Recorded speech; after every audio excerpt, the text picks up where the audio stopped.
In 1989, Nintendo owns the video game market. They're operating, for all intents and purposes, as a monopoly. Atari tried to take them down, but was completely unsuccessful, not even close. Really, the first bump in the road for them is Sega and the Genesis. Up through the 80s, really, you know, Nintendo was dominating the video game market, killing Sega's Master System, basically installing themselves in almost every kid's home in America. Sega needed to combat that. What does Sega do? They put all their money into R&D. They developed the Genesis, a fantastic new console. They put the Genesis out there, and then just like a political campaign, step one, flood the market with negative advertisements, try to knock Nintendo down a notch or two in the public eye. Came out with this crazy marketing campaign in which they're like, Sega does what Nintendo don't. I mean, Sega was so aggressive when the Genesis came out. Step two, grow the market. If Nintendo has a lock on the 10-year-olds, well then go after the older brothers, go after the high school seniors, and then if they like Sega and think that is cool, their younger brothers will eventually come along and go, oh, I want to play the cool system too, just like my big brother. You know, in Sega's advertising, they're like, well, you know what? Nintendo's for little kids. We are for you. We are for the teenagers. We are for, you know, we're a little bit more edgy. We're cool. That's baby stuff. Now, how is Sega going to get their hands on these older kids? Well, they released a lot of sports games. That's always popular with high school and college kids. And then they signed up a lot of celebrities. They had Arnold Palmer golf, they had Pat Riley's basketball, they had Michael Jackson's Moonwalker. Sega went out there and got a lot of endorsements, a lot of celebrities, and that's something Nintendo had really avoided. Nintendo made a celebrity. They had Mario, they had Zelda. Those were their celebrities. Sega didn't have anything like that, so they had to go out and get people like Madden, Buster Douglas Boxing, Joe Montana Sports Talk Football. Granted, the games may or may not have been great, but they used names that this older group of people would recognize. And they also brought back all the arcade classics like Golden Axe and Shinobi. A little 10-year-old's not going to know what these are, but if you're in high school or college, you're going to remember these, and maybe you'll want them for your home system.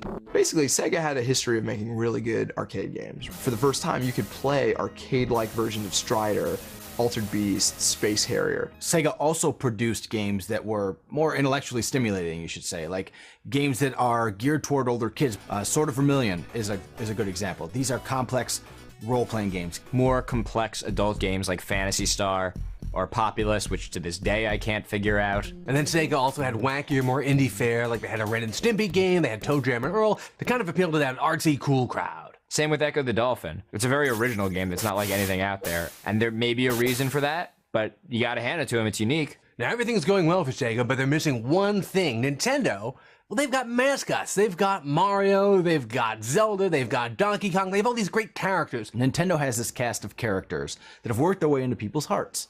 And, you know, whenever you think of Nintendo, I instantly think of Mario. The Sega doesn't have this yet. So they have a big board meeting and they go, what can we do? What kind of character can we come up with? And amazingly, they actually came up with something cool. They came up with Sonic the Hedgehog. It was fast, it was furious, it was kind of out there, it was a little edgy, it had spiky hair, he had attitude, it was everything that was Sega. And it was huge. It was a reason to buy the system, and a reason to buy a new system before the Super Nintendo came out. It's one of the great games. It's canon.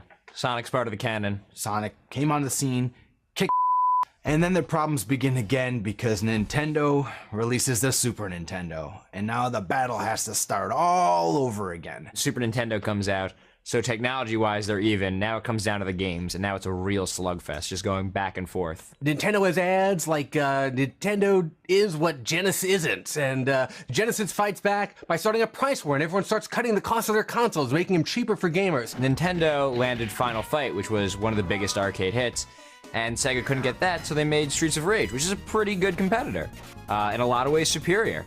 Sega doesn't have Final Fantasy, so they made Phantasy Star. Now you can go back and forth on which system was actually better or more powerful, but the fact is, the Genesis actually had more fun games come out more often. Nintendo has a lot of big franchises, and they drop one, maybe two a year. These are classic games like Super Metroid or Mario World 2. And of course, I haven't even thought of it yet, but Mario Kart. Nintendo's strategy is, we're gonna sit around and wait for the next Mario title, the next Zelda title to come around, and then we'll release it.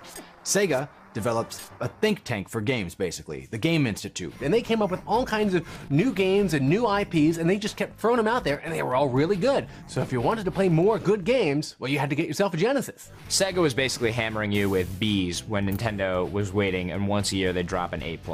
It just keeps going on, and by the time the smoke clears, Sega actually has an edge in the marketplace, owning about 65% of the console market. Sega got a toehold in the market with technology, and that's what they figure is going to win this game. And this is just the classic mistake you see hardware manufacturers making over and over again, worrying about the console and not about the games. They had the lead, and all they had to do was nothing to maintain it. But instead, they did everything and destroyed themselves. They released the Sega CD, and there's nothing even resembling a reason to buy the Sega CD. Every game on it is terrible. Then there's the 32X, which, I mean, no one can name a 32X game. No, I don't even know anyone that's ever seen a 32X. I'm skeptical they exist. One system is CDs. This is the future. The next system, we're back to cartridges. The next system, we're back to CDs again. Sega looked like a company who had no idea where they were going, no idea how they got there, and no idea what to do right now. What's Nintendo doing in the meantime? Nothing. Selling games, selling consoles, counting money, waiting for Sega to burn itself out. Nintendo just sat on the Super Nintendo, said this is it, and focused on making great games for that for 5 years. They didn't even release a 32-bit system. They went from 16 to 64-bit. So Sega's telling everyone their systems have the latest technology, and it's so important to have the latest technology, and then Nintendo comes out with Donkey Kong Country, a 16-bit game which looks and plays so much better than anything Sega's put out. It made Sega look silly. Why spend all this money on add-ons when the greatest, most advanced games are on the old system? But Sega died as a hardware company. The Dreamcast was its last gasp. With all that, I mean, Sega pulled back, got out of the hardware business, just started making software. And the first time you booted up your Nintendo and saw Sonic's face, you knew it was over. When Sonic's face appeared on a Nintendo machine, game over, man. Game over. And it's like, I never think we'd see this, but later in 2007, we're getting a Sonic Mario joint title. Which is a Mario and Sonic Olympics game. You know, it's always been Sega versus Nintendo, Nintendo versus Sega, and now kind of that competition is fully realized in this game where it's Sonic versus Mario. Who's the better Olympian? We shall see. It's hard to imagine with all this bad blood between Nintendo and Sega, they were able to sit down in a room together and hammer out this deal. I mean, it was 10 years ago, which isn't that long, but in software, that's an eternity. And it's just ancient history now.